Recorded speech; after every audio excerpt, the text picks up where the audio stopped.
Did you mess up? Blow it? Let somebody down? We've all been there.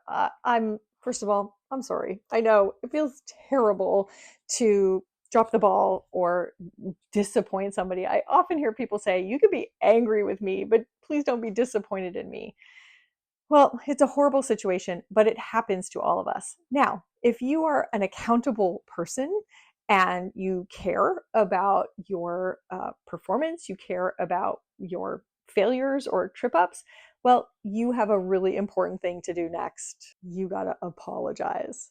But what does a good apology look like? I'm sure you've seen bad apologies. So, bad apologies, you just know just by watching the person's body language that this is not real. They don't really believe this. It's kind of like when your parents force you to apologize to your sibling. You're just like head down, sorry. So a good apology can, rebuild trust. It can absolutely secure your reputation as an accountable person. So what's in a good apology? First of all, a good apology is sort of direct and straight to their face. It is a chin up, chest out, arms out, vulnerable version of I am so sorry.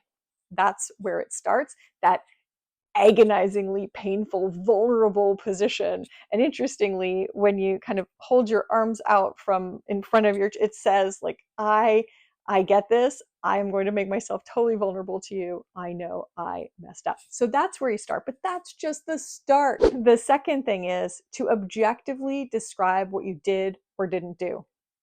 I committed to get that to you on Tuesday, and it is Thursday. As cleanly, objectively as possible, describe what you did or you didn't do. I jumped in that meeting, and I promised I would let you present and I would let you take the questions. And in the heat of the moment, I interrupted you. I took the floor. I took the attention.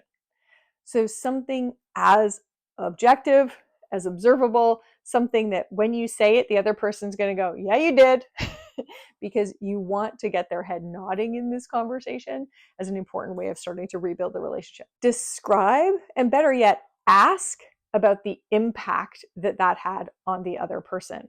So you might say, I interrupted, I took the floor when I had said I was going to let you take the floor. How did that feel? What do you think was the impact of that? I got that to you on Thursday instead of Tuesday. What dominoes fell because of that? Asking is a great way to do it. If you have a clear sense, you might start the ball rolling with saying, I get the sense that that brought all the attention back onto me when this was your hard work. I think all the eye contact in the room after that came to me, and that's going to make it a lot harder for you to be the clear leader on this. So you can start the ball rolling. You then can say, what else? How are you experiencing this? What did this create? What hassle did this create for you? But you need to feel the full pain of the impact of your behavior, the consequences. Next thing you need to do is talk about, what did you learn? So I realized that that I need to do a better job of inhibiting and staying out of the way and keeping my mouth shut. Or I learned that I take on too many things at the same time and I can't deliver because I want to say yes to everybody. And I need to do something differently about that. So, really important to state clearly what you learned. Now, you can also open that up for a question like, you think there's other things I need to learn from this? Or, am I missing part of the equation here? And again, that extra question, which says, I'm not trying to run out of here and I'm not trying to minimize my discomfort. I'm really trying to learn. Whew, that's going to do so much to rebuild trust and to secure your reputation as somebody who's, wow, this person is really serious about how they contribute. Final thing you need to do is second last thing you need to do is to talk about what's going to be different next time. I've decided that next time I'm not even going to go to the meeting. I think it sends an even stronger signal that I have full confidence in you if I stay out of the room. I'm very confident you can handle it. and I think that's a better way to do it. Or I'm going to do a better job with what I take on and what order I put them in and how I communicate what's a realistic expectation. So what are you going to do differently? So what you learned and then what you're going to do differently as a result. The last one is then go do something differently.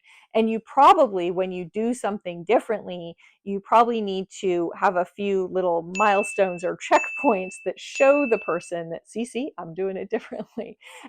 So with the deadline, it may be the next time they haven't even asked you. The deadline is a Tuesday again, but on Monday you're saying, just want to let you know, everything is on track for delivering tomorrow. So they go, okay, good. So when you mess up, don't deliver, fail, stumble, screw up in one way or another, doesn't matter. That's okay. Accountable people mess up all the time. The difference is people who are accountable know how to give a great apology that includes both that vulnerability, a clear description of what their behavior was, a conversation and a dialogue about the impact, some insight, and definitely soul searching around what they learned from the situation, a plan for how they're going to make things different the next time. And then, of course, the proof of the pudding is in the eating. Did you behave differently the next time? So it's okay if you messed up. We all mess up. If you don't mess up, you probably aren't pushing things hard enough. But when you mess up, it's all about how you handle it. That's how to give a great apology.